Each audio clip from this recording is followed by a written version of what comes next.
Olá, muito boa noite para você que está com a gente ligado aqui no SBT News, que começa agora, 19 horas e 17 minutos. A gente tem muito assunto para falar com você hoje. Veja só os destaques.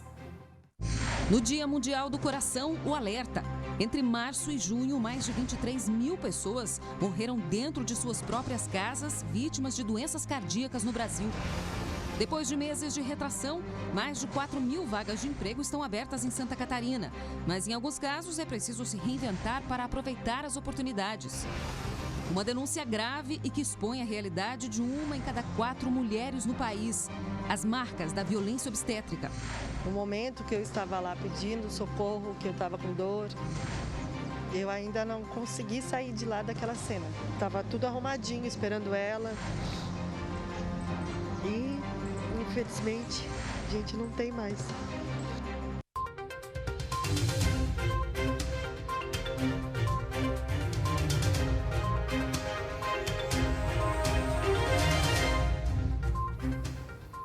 Hoje é Dia Mundial do Coração. E aí, como é que anda o seu? Aqui no estado, quase 7 mil pessoas já morrem de doenças do coração e já morreram até agora. Com a pandemia, houve um aumento dessas mortes acontecendo dentro de casa. Segundo a Sociedade Brasileira de Cardiologia, a pandemia colaborou para piorar esse cenário em todo o país. Só de março até junho, mais de 23 mil pessoas morreram de doenças cardíacas em todo o Brasil. Preste atenção nessas imagens. Esse é o Reni. Ele tem 58 anos e é funcionário público. Percebe que ele coloca a mão no peito e que logo em seguida um dos braços parece ficar pesado? Ele está tendo um infarto. E consegui até dentro de casa onde minha esposa estava, para pedir socorro, porque eu não aguentava mais de dor. Me joguei em cima da cama, ela foi pedir socorro, os vizinhos ajudaram, fui levado ao hospital mais próximo, onde foi feito daí o cateterismo e a angioplastia, e estou internado aqui ainda até hoje. O infarto e o acidente vascular cerebral, o AVC, dão sinais bem claros quando aparecem.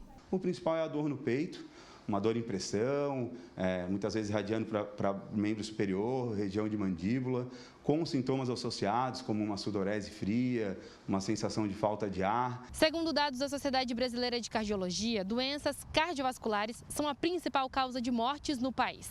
A estimativa para 2020 era que cerca de 400 mil pessoas morressem de doença do coração. Só que com a chegada da pandemia, esse cenário piorou bastante. E de março a junho desse ano, mais de 23 mil pessoas morreram em todo o país. E Santa Catarina tem acompanhado essa tendência. Os elementos que levam a essas doenças, pressão alta, diabetes, colesterol elevado, tabagismo, eles são muito prevalentes, ou seja, muita gente na população tem esses problemas. Quanto mais eles forem associados, todos juntos na mesma pessoa, maior o risco. Segundo o presidente da Associação Brasileira de Cardiologia de Santa Catarina, 3 fatores contribuíram para o aumento de mortes resultantes de doenças cardiovasculares em domicílio. Os fatores importantes é alguma dificuldade de acesso aos serviços de saúde que ocorreu durante a pandemia, muitos serviços fechados, principalmente os ambulatoriais. Uma segunda questão, um temor da população de adquirir Covid no ambiente hospitalar. E um terceiro elemento, juntando os 2 primeiros, até uma certa omissão daquilo que está sentindo. O paciente acaba deixando de lado, não fala para a família, acaba não querendo vir para o hospital. A prevenção para esse tipo de doença? Mudança no estilo de vida. A promoção da saúde é o que a gente tem que buscar, com uma prática regular de atividade física, com frequência, intensidade, uma alimentação balanceada, o combate aos hábitos nocivos, como o tabagismo e o sedentarismo, que é algo que a gente tem que combater atualmente, intensamente, reforçar essa melhora de hábitos. E esse cuidado com o coração pode trazer benefícios para o corpo inteiro. Inclusive para a parte de doenças mentais, parte digestiva e intestino, prevenção de doenças oncológicas, então acaba sendo um ganho para a saúde como um todo, não só do coração. Um alerta importante, né? Agora a gente vai mudar de assunto para falar de meio ambiente. O governo federal aprovou a extinção de resoluções que delimitam áreas de preservação ambiental como manguezais e restingas. A decisão preocupa ambientalistas porque pode abrir precedentes para construções, por exemplo, em áreas que até agora eram proibidas. A gente foi entender melhor o que significam essas mudanças para o meio ambiente. Os manguezais são conhecidos como berçários naturais. Cerca de 70% a 80% das espécies marinhas passam pelo menos uma fase da vida ali. Agora, em Santa Catarina, os 12 mil hectares desse ecossistema podem estar desprotegidos. A revogação da resolução, ela abre para determinadas fragilidades e que, de fato, ameaçam áreas extremamente importantes para a reprodução de diversas espécies marinhas, né? Então, a própria pesca pode ser prejudicada à medida que os berçários, os locais de reprodução dessas espécies são prejudicados. A extinção das resoluções significa um retrocesso na proteção do meio ambiente e flexibiliza a ocupação desordenada de áreas de preservação ambiental, as APPs. Santa Catarina tem mais de 60 mil hectares de restinga, que é essa vegetação que a gente costuma encontrar no acesso a algumas praias. Ela também protege as dunas. O problema é que, por conta da localização próxima ao mar, essas áreas costumam ser muito visadas pelo setor imobiliário e agora, com a flexibilização, podem estar desprotegidas. O Código Florestal, apesar dele citar restingas e manguezais enquanto áreas de preservação permanente, o próprio Código Florestal, ele relativiza a proteção das áreas de preservação permanente em função do tamanho da propriedade, em função do bioma e outras características que dão margem, né, para uma fragilidade jurídica e para a ocupação de locais que não são locais onde existe a estabilidade de solo para que ocorra essa ocupação. O Conselho Nacional de Meio Ambiente, o CONAMA, liberou ainda a queima de lixo tóxico em fornos usados para a produção de cimento e também derrubou a resolução que determinava critérios para que projetos de irrigação fossem aprovados. A retirada dessas resoluções desampara a proteção de inúmeros ecossistemas.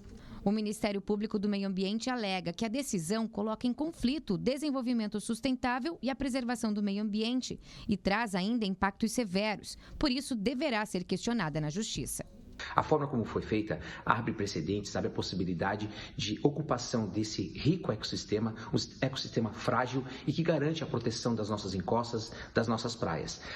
Lamentavelmente, no futuro teremos ainda mais problemas relacionados aos efeitos de uma ressaca, de erosão, até mesmo de inundações. Então, é algo que precisa ser revisto e, nesse ponto, o Ministério Público, representado também pela ABRAMPA, que é a Associação Brasileira dos Membros do Ministério Público que trabalham na área ambiental, irão promover as ações civis públicas e até mesmo ações diretas de inconstitucionalidade. Por nota, o Instituto do Meio Ambiente de Santa Catarina, o IMA, informou que não integra a comissão do Conselho Nacional do Meio Ambiente e não participou da votação que revogou as resoluções. O Instituto informou ainda que utiliza as resoluções do Conselho Estadual do Meio Ambiente para liberar processos de licenciamento e fiscalização, as que determinam, então, a proteção das restingas e dos mangues, e afirmou que a resolução do CONAMA não deve alterar as fiscalizações e licenciamentos do IMA aqui no estado de Santa Catarina. Vamos continuar acompanhando. E olha, a seguir, você conhece alguém que já sofreu violência obstétrica? Sabe o que é isso? No próximo bloco, a gente vai mostrar a história da Raquel, vítima de uma realidade muito mais comum do que a gente imagina. E eu pedi socorro, pedi para eles olharem, pedi ajuda, mas mesmo assim, eles achavam que era só a dor do parto. Depois do intervalo, eu estou de volta.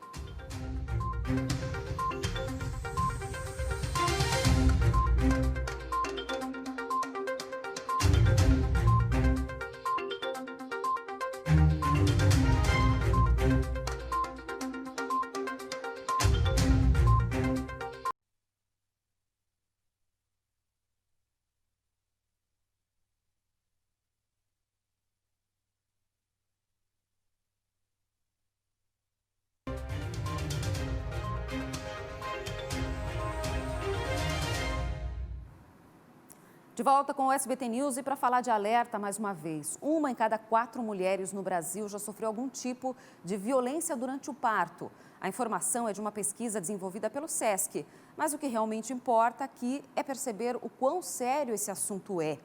O nascimento de um bebê é conhecido como a representação mais clara da vida, um momento especial, único, principalmente para a mãe. Só que para muita gente, como a Raquel que você vai conhecer na reportagem, esse momento se tornou sinônimo de um trauma, uma realidade dura e revoltante. A gente precisa falar sobre violência obstétrica. Eu ainda penso muito no que aconteceu, eu escuto as vozes dos médicos conversando. O momento que eu estava lá pedindo socorro, que eu estava com dor, eu ainda não consegui sair de lá daquela cena. Dia 26 de agosto de 2020, a data que Raquel daria à luz à filha Melissa. A bebê não foi planejada, mas era muito esperada. Foram 41 semanas de gestação com pré-natal e todo o acompanhamento necessário. Quando Raquel percebeu que era hora de ter a bebê, ela foi até o Hospital Universitário de Florianópolis. Deu entrada por volta das 14h. E a história, que tinha tudo para um final feliz, tomou outro rumo. Do momento que rompeu, que estourou a minha bolsa, eu senti uma dor muito forte do lado esquerdo e senti um estouro dentro da barriga. E uma dor fora do comum, fora da dor do parto. E eu pedi socorro, pedi para eles olharem, pedi ajuda, mas mesmo assim eles achavam que era só a dor do parto. E ficavam esperando ela nascer, ficavam esperando acontecer o parto ali. Mas o coração de mãe alertava que algo estava errado. Eles fizeram o exame de toque, viram que tinha já 8 dedos de dilatação, a bebê já estava com batimento bem fraco, a bolsa já tinha rompido, mas eu acho que eles estavam esperando ela nascer normal. Raquel já tem 2 filhos, um deles nasceu de parto normal, por isso ela sabia que desta vez não estava certo. E ainda assim, reclamando, ela diz que só foi levada para a mesa de cirurgia quando passava da meia-noite. Já era tarde demais. Foi a demora porque eu acabei entrando em hemorragia por conta do rompimento do útero e perdi o útero também. Fiquei mais de 3 horas em cirurgia depois para conter o sangramento. Ederson acompanhava tudo, afinal o sonho de ser pai de menina estava ali, misturado ao sofrimento da esposa. Tiraram a Melissa da barriga dela, ela já saiu e eu vi que ela não chorou. Nessa eu já me desabei, né? Fiquei muito preocupado, mas continuei ali com ela. Depois de uns 20 minutos, mais ou menos, a médica voltou e me chamou para mim ver a bebê. Eu cheguei com toda a expectativa de ver minha filha, né? E ela falou, infelizmente não resistiu, tal. E ali eu me desabei, não sabia o que falar. A expectativa de gerar a vida, que foi alimentada durante longos meses, ficaram lá atrás, na memória e nas fotos. Estava tudo arrumadinho, esperando ela. E, infelizmente, a gente não tem mais. Porque a ficha não caiu ainda, né? Realmente a ficha não caiu. A gente fica sem chão, né? Sem saber o que fazer. No lugar da certidão de nascimento, Raquel guarda a certidão de óbito da Melissa junto ao boletim de ocorrência. Ela entrou com um pedido na Defensoria Pública da União e espera que isso não volte a acontecer com outras mães. Nada do que aconteceu naquele hospital naquele dia foi normal. Eles não me ouviram, eles não deram atenção, eles não ficaram ali. Isso não tem que acontecer, principalmente numa maternidade. Eles têm que ter mais atenção, mais cuidado, porque é o nascimento de uma criança que está ali. É um ser que está nascendo. Eu quero justiça pelo que aconteceu, eu quero justiça pela minha filha. Em nota, o Hospital Universitário afirmou que a parturiente apresentou uma complicação rara e grave durante o trabalho de parto, que levou à necessidade de uma cirurgia. Com as medidas adotadas, foi evitado o óbito materno, mas não foi possível evitar o óbito da menina, da filha, segundo o hospital, que afirmou também que não houve atraso nos atendimentos e todas as condutas estavam de acordo com os protocolos do serviço. A paciente teria recebido a atenção interdisciplinar e todo o apoio da instituição, e os demais detalhes do caso, segundo o hospital, estão protegidos por exigências éticas. E olha, sobre esse assunto, a gente vai conversar agora, ao vivo, com a promotora de justiça Lianara Dalmuth, coordenadora adjunta do CDH, o Centro de Apoio Operacional dos Direitos Humanos do Ministério Público de Santa Catarina, porque o Ministério Público tem um trabalho importante para que as mães saibam, para que as gestantes saibam o que é preciso saber antes de dar à luz para evitar esse tipo de situação. Boa noite, Lia. Boa noite, Bruna, boa noite a todos que estão nos assistindo. O Ministério Público acompanha, sim, essas situações, inclusive em 2017, quando sobreveio, então, a lei estadual prevendo e conceituando a violência obstétrica, lá já previa a cartilha. É uma cartilha, na verdade, que foi elaborada de forma lúdica, onde tem várias informações para a gestante e para os usuários da saúde, para quem presta atendimento, exemplificando, então, situações que geram essa violência obstétrica e a forma de boas práticas de atendimento. Lia, essa cartilha, as mulheres podem ter acesso de que forma? Isso, a própria legislação já prevê. Essa cartilha ela está no site do Ministério Público, mas a legislação prevê, inclusive, que os estabelecimentos que atendam gestantes e estabelecimentos de saúde também disponibilizem essas cartilhas. Além de haver previsão que estejam expostas as maneiras que configuram violência obstétrica, porque muitas vezes as mulheres acabam sofrendo sem mesmo saber que isso é uma violência. Então, elas devem estar expostas em todos os estabelecimentos que atendam de saúde que atendam gestantes. Lia, vocês, por elaborarem esse trabalho, é porque entendem que isso, infelizmente, é muito mais comum do que a gente imagina, é isso? Exatamente. O que acontece muitas vezes é as mulheres acabarem sofrendo esse tipo de violência sem até saber que isso é uma violência. Porque são ações, muitas vezes, podem vir por meio de uma piada, por meio de até uma omissão, no sentido de não ouvir a parturiente reclamar, de não dar importância à sua reclamação, e a pessoa às vezes não sabe que isso é uma violência obstétrica. Então, a importância de ter o conhecimento, de buscar o conhecimento e saber que isso não pode acontecer. Inclusive, a cartilha até traz um modelo de um plano de parto. O que é isso? É porque para a gestante poder já deixar escrito, demonstrando o que ela deseja para o seu parto. Isso é uma coisa muito importante, que ela seja a protagonista do seu parto, da sua cesárea, enfim. E que, infelizmente, muitas mulheres nem sabem que existe essa possibilidade. A gente conversou com a representante do Ministério Público de Santa Catarina para falar desse assunto, que poderíamos ficar horas falando, né, Lia? Mas, pelo menos, para a gente informar as mulheres de que é importante ter essa informação na hora de ter esse atendimento, enfim, de planejar o seu parto. Obrigada, Lia, pelas informações e pela conversa. Obrigada. E olha, agora a gente muda de assunto para falar de vagas de emprego. Em Santa Catarina, são mais de 4.000 oportunidades. Você vai conferir agora na reportagem quais são as cidades do estado com mais vagas e como fazer para se candidatar a elas. Olha só. As vagas refletem o otimismo do empreendedor catarinense. São a esperança para quem busca uma colocação no mercado de trabalho. Em Santa Catarina, são 4.150 vagas disponíveis no Trabalha Brasil, antigo Cine. A cidade com mais oportunidades é São Miguel do Oeste, com 872 postos de trabalho. Depois aparece Chapecó, com 276 vagas. São Bento do Sul, com 188, Joinville, com 173, Jaraguá do Sul, com 171, Florianópolis, com 151 e Itopuranga, com 118 vagas. As cidades do Litoral Norte e do Vale do Itajaí somam pelo menos 843 vagas de emprego. O grande destaque vai para Balneário Camboriú, com 140 vagas disponíveis. As funções são bem variadas e os pré-requisitos vão desde o ensino fundamental até o nível superior. Todas essas oportunidades podem ser visualizadas pelo site, mas existe também um outro serviço gratuito disponível em algumas prefeituras do estado, o Balcão de Empregos. Em Itajaí, as vagas disponíveis no momento surpreendem. São 371 no total.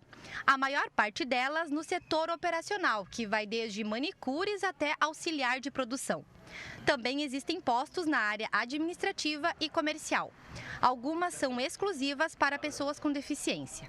O atendimento é online e presencial. Todas as informações estão no site da Prefeitura, www.itajaí.sc.gov.br. No menu Cidadão, é só clicar na opção Empregos. Bruno é uma das pessoas que busca a recolocação no mercado de trabalho. Eu estou procurando auxiliar de produção, né? E para mim também tanto faz o que vir, a gente agarra, né?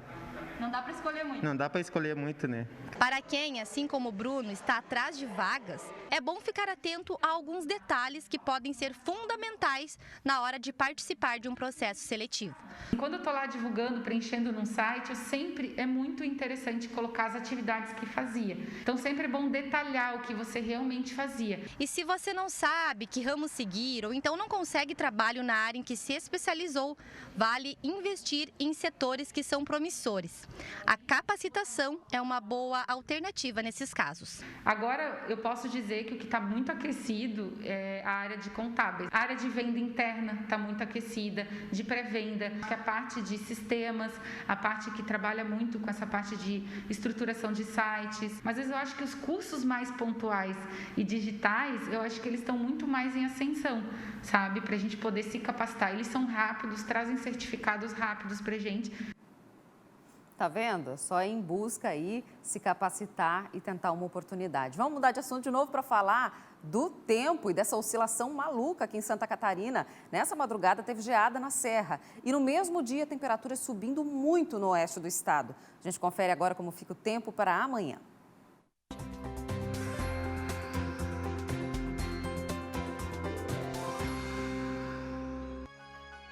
Geada, calorão, chuva de granizo e temporais, tudo em uma mesma semana. A primavera segue surpreendendo no estado e após uma madrugada com direito a 0 grau na serra, uma massa de ar seco chega a Santa Catarina e as temperaturas voltam a subir. Destaque sempre para a região extremo-oeste, onde os termômetros podem chegar aos 38 graus na quarta-feira. Já o céu segue nublado, com chances de chuva e até temporais em todas as regiões. Em Florianópolis, a chuva também deve aparecer, com termômetros na casa dos 26 graus. Em Joinville, máxima de 30 e em Blumenau, 28. Situação bem diferente em Chapecó, onde as temperaturas sobem muito e chegam aos 35 graus. Olha, antes de encerrar uma última informação, os deputados catarinenses aprovaram hoje à tarde, em primeiro turno, a proposta de emenda à Constituição que pretende proibir a cobrança de pedágios urbanos em Santa Catarina. A PEC altera o artigo 128 da Constituição Estadual com o objetivo de proibir a cobrança de taxa de qualquer natureza que limite o tráfego de pessoas ou de bens, a exemplo do que acontece com a taxa de preservação ambiental, a TPA, cobrada em Bombinhas, no litoral norte. A matéria ainda precisa passar pela votação em segundo turno para ser transformada em emenda constitucional. Obrigada pela sua companhia. SBT News de hoje vai ficando por aqui. Até amanhã.